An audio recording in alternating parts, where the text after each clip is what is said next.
আসসালামু আলাইকুম। আমি আব্দুল্লাহ নাহিয়ান। আজকে ক্লাসে সবাইকে স্বাগত জানাচ্ছি। তো আজকে আমরা ওয়ার্ডপ্রেস অ্যাডমিন প্যানেলের পোস্ট নিয়ে আলোচনা করব। তো পোস্ট জিনিসটা কি এটা বুঝতে হবে। যেমন এটা হচ্ছে আমাদের একটা আর্টিকেল বা ব্লগের মতো, যে বিভিন্ন বিষয়ে লেখা হয়, ওইটাকে আমাদের পোস্ট বলা হয়। যেমন আমরা যে পার্সোনাল ডায়েরি লিখি, ওইটার যে অনলাইন ভার্সনটা ওইটাকে আসলে ব্লগ বলা হয়। তো যদি আমি এক্সাম্পল দেখার জন্য আমি আমার সাইটে যাই, যেমন আমার এখানে অনেকগুলো পোস্ট দেওয়া আছে। তো যদি আমি এখানে খেয়াল করি যে এখানে একটা এটা একটা পোস্ট, এইটা একটা পোস্ট, তারপরে এইটা একটা পোস্ট, এটা একটা পোস্ট, এইগুলো হচ্ছে গিয়ে এক একটা পোস্ট। তো আমি যদি আমার ড্যাশবোর্ডে যাই, যাওয়ার পরে আমাদের পরবর্তী যে মেনুটা হচ্ছে গিয়ে পোস্ট। তো এখানে একটা ইন্টারেস্টিং পার্ট আছে। যেমন আমরা জানি ওয়ার্ডপ্রেস ব্যবহার করা হয় যে প্রচুর ওয়েবসাইট তৈরি করার জন্য মূলত ব্যবহার করা হয়। তো ওয়েবসাইট হতে পারে যেমন portfolio website, business website, e commerce website, বা ট্রাভেল ওয়েবসাইট, বা লিস্টিং ওয়েবসাইট, অনেক টাইপ প্রকার ওয়েবসাইট হতে পারে, বা ব্লগ ওয়েবসাইট হতে পারে। কিন্তু ওয়ার্ডপ্রেস বাই ডিফল্ট কেন পোস্টটা রাখলো? তো এটা থেকে যখন ওয়ার্ডপ্রেস প্রথম তৈরি করা হয় তখন ওদের মূল ফোকাস ছিল ব্লগিংয়ের জন্য। মানে ওদের স্ট্রাকচার হচ্ছে গিয়ে যাতে ব্লগ ওয়েবসাইট তৈরি করতে সুবিধা হয়, মানে এই ওরা অ্যাডমিনটা সাজাইছিল। তো পরবর্তীতে দেখা গেল কি এটা দিয়ে শুধু ব্লগ না, সুন্দর সুন্দর ওয়েবসাইট তৈরি করা যায়। এবং আসলে এখন বর্তমান মূলত ওয়েবসাইট তৈরি করার জন্য আসলে যত সিএমএস আছে তার মধ্যে সবচেয়ে পপুলার হচ্ছে ওয়ার্ডপ্রেস, যেটা আমি আগের ভিডিওতে বলছিলাম, আগের ভিডিওগুলোয়। তারপরেও যেহেতু ওদের আগের যে স্ট্রাকচারটা ওইটা এখনও রয়ে গেছে, ওরা এখন এটা চেঞ্জ করে নাই। তো এই জন্য আমাদের পোস্টটা আছে। যেমন পোস্টের মধ্যে 4টা অপশন দেওয়া আছে।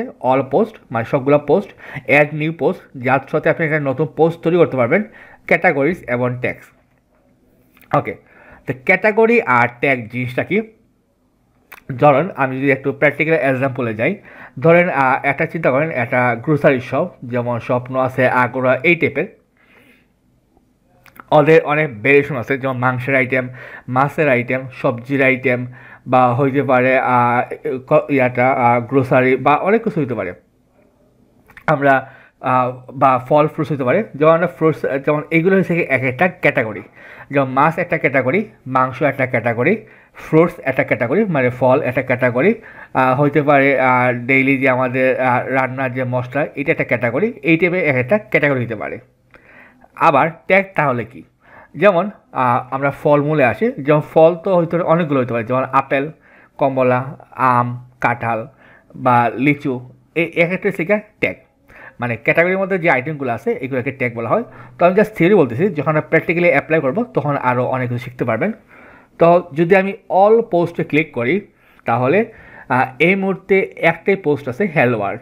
তো বলে রাখা ভালো, যখন আপনি একদম নতুন ওয়ার্ডপ্রেস ইনস্টল দিবেন তখন বাই ডিফল্ট একটা পোস্ট চলে আসবে, সেটা বলা হয় হ্যালো ওয়ার্ল্ড। মানে এটা ওয়ার্ডপ্রেস বাই ডিফল্ট দেওয়া দেয়, মানে যাতে বোঝার জন্য যে পোস্টটা কীভাবে হইতে পারে। তো আমরা উপর থেকে আসি, যেমন পোস্ট আছে অল অ্যাড নিউ পোস্ট, ওকে, অল এবং পাবলিশড। মানে আমার একটাই পোস্ট আছে এবং এটা পাবলিশ, মানে পাবলিশ বলতে এটা প্রকাশিত, সবাই দেখতে পারবে এটা। তো যদি চান এখানে কিছু বাল্ক অ্যাকশন তো আছে, যেমন দেখতেছেন কি যে যত পোস্ট আছে সবগুলো আপনি একসাথে কিছু একটা করবেন, তাহলে কী করতে পারেন, একসাথে ডিলিট করতে পারেন, একসাথে এডিট করতে পারেন। তারপরে মানে সবগুলো চেক করার পরে আপনি অ্যাপ্লাই ক্লিক করলে এটা কাজ করবে। বা আপনি চাইলে ফিল্টার করতে পারেন, যে আমি যেহেতু আমি মে মাসে ইনস্টল করছি এই জন্য আমাদের এখানে মে 2024 তারিখ দিয়েছে। যেমন সামনে মাসে অটোমেটিক জুন চলে আসবে, তারপর জুলাই, আগস্ট, এটা অটোমেটিক বাড়বে। তো আপনি চাইছেন স্পেসিফিক মান্থে পোস্ট দেখার জন্য, তাহলে এখানে দিয়ে আপনি ফিল্টার করতে পারবেন। অথবা আপনি চাইলে ক্যাটাগরি অনুযায়ী পোস্ট ফিল্টার করতে পারেন, মানে যেটা আপনার ভালো লাগে। যেমন যে আনক্যাটাগরাইজড এখানে দেওয়া আছে, যেমন ক্যাটাগরি নাও আনক্যাটাগরাইজড, ওকে। ধরুন আমি এখানে কাজটা আসলে 4টা অপশন আসবে। এটা থেকে এডিট, মানে আপনি চাইলে পোস্টটা এডিট করতে পারেন। কুইক এডিট মানে দ্রুত এডিট করার জন্য। আচ্ছা, আমি এক কাজ করি, এডিটটা নিউ ট্যাবে ওপেন করি। এখানে গিয়ে আমি নিউ ট্যাবে ওপেন করলাম। এখানে আপনি চাইলে পোস্টটাকে এডিট করতে পারবেন। আমি একটু পরে আসছি, এখানে কী কী দেওয়া আছে। তারপরে যদি আমি যাই কুইক এডিটে ক্লিক করলে এইখানে আসবে, যেমন এইটা হচ্ছে আমাদের টাইটেল, এটাই আমাদের স্ল্যাগ। তো স্ল্যাগটা হচ্ছে গিয়ে, যেমন আমরা যখন যদি আমি এই পোস্টটাকে আচ্ছা একটু জাস্ট প্রিভিউ করি, আমি আবার ব্যাক করতেছি। এই যে local host slash learn WordPress slash 2024, এই যে দেওয়া আছে, এইটাকে আমাদের মূলত এই অংশটা হচ্ছে স্ল্যাগ। এটা হচ্ছে আমাদের, যেমন পোস্ট, যে আপনি পোস্ট লিখবেন ওই পোস্ট থেকে স্ল্যাগটা অটোমেটিক জেনারেট হয়। কারণ আপনি দেখছেন যে এখন যেমন পোস্টের ডেটটা চেঞ্জ করবেন, বা পোস্টের পাসওয়ার্ড দিয়ে দেবেন, যে কেউ যে এই পোস্টটা পড়তে চায় তাকে একটা পাসওয়ার্ড দিতে হবে। যেমন হতে পারে এটা প্রিমিয়াম সাবস্ক্রিপশন। যে যদি ইউজার টাকা পে করে তাহলে আপনি পাসওয়ার্ড দিলে সে এই পাসওয়ার্ডে পড়তে পারবে। কোন ক্যাটাগরি এবং টেমপ্লেট এক্সেট্রা, যেমন অ্যালাউ কমেন্ট, যে কেউ কি কমেন্ট করতে পারবে কি না, বা অ্যালাউ পিং করতে পারবে না, বা স্ট্যাটাস পাবলিশ আপনি করতে পারেন। হইলে আপনি আপনি দিতে পারেন, অথবা দরকার না হলে ক্যান্সেল ক্লিক করলেন। তারপরে থ্রাশ, যেটা আমরা ডিলেট বলি, এখানে ওয়ার্ডপ্রেসে থ্রাশ বলা হয়। আর ভিউ মানে এই যে আপনি এই পোস্টটা দেখতে পাবেন, মানে ফ্রন্ট এন্ড যে ভিউটা ওইটা এখানে দেখাইতেছে। আচ্ছা, যদি আমি থ্রাশে ক্লিক করি তো খেয়াল করুন এই যে আছে নতুন পেজ চলে আসে থ্রাশ। এই থ্রাশে কিন্তু আমাদের রিসাইকেল বিল কাজ করে, যে এখানে ক্লিক করলে আমাদের কিন্তু এই পোস্টটা কিন্তু অলরেডি আছে। চাইলে আপনি রেজিস্টার করতে পারেন অথবা ডিলেট পার্মানেন্ট করতে পারেন। ডিলেট পার্মানেন্ট দিলে একদম ডিলেট হয়ে যাবে, এটা কোনো ব্যাকআপ থাকবে না। রেজিস্টার দিলে আবার এটা ব্যাক করবে। যেমন আমি যখন রেজিস্টারে ক্লিক করি তারপরে অলে যাই, খেয়াল করুন আমার কিন্তু পোস্ট চলে আসে, কিন্তু এটা ড্রাফটে চলে আসবে। এটা তো ড্রাফট কি পাবলিশ কি আমরা একটু পরে আসছি। তো আমি কুইক এডিটে গিয়ে এটাকে আমি গেল কোন জায়গায় আমাদের স্ট্যাটাস, হ্যাঁ স্ট্যাটাসে দিলাম যে পাবলিশ, দিয়ে আমি আপডেটে ক্লিক করলাম। তারপর অলে ক্লিক করলে খেয়াল করে আমার এটা পাবলিশ হয়ে গেছে। তো আপনি যত পোস্ট তৈরি করবেন সবগুলো পোস্ট এখানে চলে আসবে। তো আমরা এক কাজ করি, আমি এগুলো কেটে ফেলি। আমরা অ্যাড নিউ পোস্ট এখানে ক্লিক করতে পারেন, অথবা এখানে যেটা আপনার ভালো লাগে এখানে ক্লিক করলাম, নিউ ট্যাবে ওপেন করলাম। তো আমরা একটা পোস্টের টাইটেল দিব, যে আমি এখানে একটা পোস্ট যেমন এইটাই নিয়ে আসি, পোস্টের টাইটেলটা যেমন এইটা আমি কপি করলাম। কপি করার পরে জাস্ট এইখানে পেস্ট করলাম। ওকে ফাইন, এটা আমার পোস্টের টাইটেল। তারপর আমি কিছু লেখা এখানে নিয়ে আসি জাস্ট দেখার জন্য। তো এখানে লেখা বলো এই যে এডিটর এটা বলা হয় গুটেনবার্গ ব্লক এডিটর।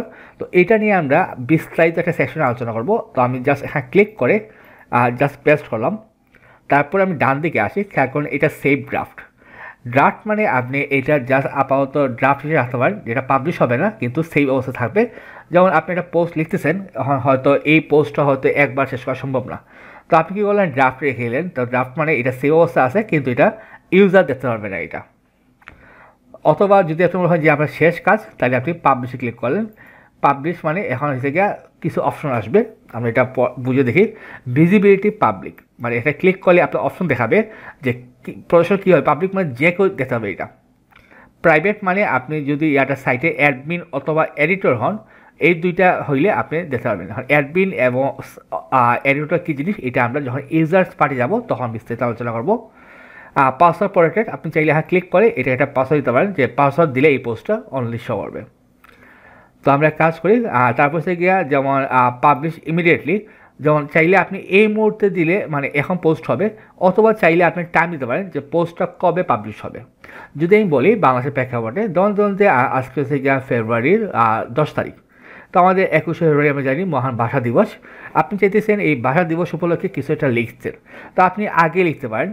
লিখে রেখে আপনি এটাকে ডেট সিলেক্ট করতে পারেন যে 21 ফেব্রুয়ারি রাত 12টা 1 এই পোস্টটা পাবলিশ হবে, অথবা সকাল 6টার সময় পোস্টটা পাবলিশ হবে। আপনি দিয়ে দিলে অটোমেটিক ওই টাইমে পোস্টটা পাবলিশ হয়ে যাবে। আর নাও মানে এই মুহূর্তে পোস্টটা পাবলিশ হবে।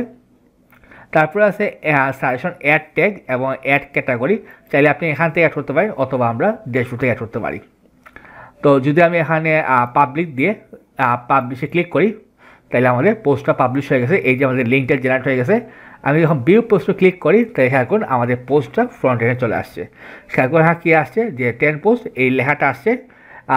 যেহেতু আমি আজকে ডেটটা থেকে 8 মে 2024, এই জন্য ডেটটা আসছে। অথরকে অ্যাডমিন এবং কোন ক্যাটাগরি আনক্যাটাগরাইজড। Okay fine. আর আমার কোন ট্যাগ আসে নাই। ওকে, এখানে যাওয়ার পরে আমরা এখন ক্যাটাগরিসে যাই। ক্যাটাগরিসে বাই ডিফল্ট আনক্যাটাগরাইজড এটা আপনার থাকবে। এটা আপনি ডিলেট করতে পারবেন না। যেমন এটাকে দেখা যায় কাউন্ট 2 দিতেছে, কারণ আমাদের 2টা পোস্ট এবং 2টা পোস্টের ক্যাটাগরি কিন্তু আনক্যাটাগরাইজড। ওকে, আমরা একটা কাজ করি, আমরা একটা ওয়েব ডিজাইন নামে একটা ক্যাটাগরি তৈরি করি। তারপরে এটাকে আমরা অ্যাড নিউ ক্যাটাগরি দিলাম। ওকে, টেক্সটে গেলাম। যদি একটা পোর্টফোলিও সাইট, আমি লিখলাম কি পোর্টফোলিও, অ্যাড ট্যাগ হয়ে গেল। দিলাম যে সাপোজ ওয়ার্ডপ্রেস আর একটা ট্যাগ জাস্ট ফর এক্সাম্পল।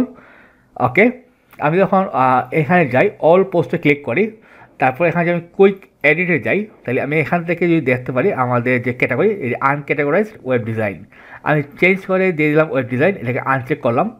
চাইলে আপনি এখানে ট্যাগ টার্ম দিয়েছি এখানে দিতে পারেন, অথবা এখানে দিতে পারেন। ওকে, আমি আপডেটে ক্লিক করলাম। তারপরে আমি যখন পেজটা রিফ্রেশ দিই, এখন ক্যাটাগরি চলে আসছে, ওয়েব ডিজাইন চলে আসছে। এটা খুব সুন্দর এবং ইজি। ওকে, চাইলে যদি আমি এখানে যাই, যেমন আমাদের এখানে কিছু আর অপশন আছে কিনা, যেমন যদি চাই পোস্টে গিয়ে এটাকে আমরা যেমন টেক্সটটা সিলেক্ট করলাম, যদি আমি জাস্ট লিখি পোর্টফোলিও, এই যে সার্চ করছে যে পোস্টটা পোর্টফোলিও, তারপর কী ছিল ওয়ার্ডপ্রেস, দিয়ে আমি এটা আপডেট দিই, তারপরে পেজটা রিফ্রেশ দিই, খেয়াল করুন এই যে পোর্টফোলিও ওয়ার্ডপ্রেস চলে আসছে। এখানে বলে রাখা ভালো, এইটা কিন্তু থিমের ডিজাইন, এবং থিম কি যখন থিম পার্টি ডিসকাস করবো তখন বিস্তারিত বুঝতে পারবেন। এটা থিম থেকে আসছে সেইটা। ওকে, আর কি আছে আমাদের, আচ্ছা আমরা একটু আসতে পারি যে পাসওয়ার্ড। আচ্ছা আমাদের এই যে ব্লগটা, এটা আমি যখন গুটেনবার্গে যাব তখন বিস্তারিত আলোচনা করবো। তা আমরা পোস্টে গেলাম, যাওয়ার পরে এই যে ফিচার ইমেজ, এটা খুবই ইম্পর্টেন্ট পার্ট। ফিচার ইমেজ মানে বলা হয়েছে এই যে এই সোর্স থেকে মানে ফিচার ইমেজ। আমি যে এটা সেভ দিয়ে আমি আপাতত ডেস্কটপে রাখতে পারি। ডেস্কটপে রাখলাম, যাওয়ার পরে আমি এখানে এই যে এখানে set feature image, select files, তো এইগুলো আমরা একটু পরে আলোচনা করবো। পরবর্তী পার্ট কিন্তু মিডিয়া পার্ট, তখন বুঝতে পারবেন। আমি আপাতত দিলাম সেট ফিচার ইমেজ, আপডেটে ক্লিক করলাম। ওকে, রিফ্রেশে দিয়ে দিই, খেয়াল আমাদের কিন্তু ছবি চলে আসছে। দেখুন কত ইজি এবং সুন্দর, খুব সহজে একটা ওয়েবসাইট তৈরি করতে পারবেন আপনি এটা। ওকে, তো এই ছিল আমাদের মোটামুটি পোস্টের পার্ট। মোটামুটি বলার কারণ এটা আমাদের শেষ না, যখন আমরা গুটেনবার্গ পার্টে যাব তখন এখানে আমাদের আরও কাজ করতে হবে। তো এই ছিল আজকের পার্টটা। তো আগামী ক্লাস দেখার আমন্ত্রণ রইল। সবাই ভালো থাকবেন। আসসালামু আলাইকুম।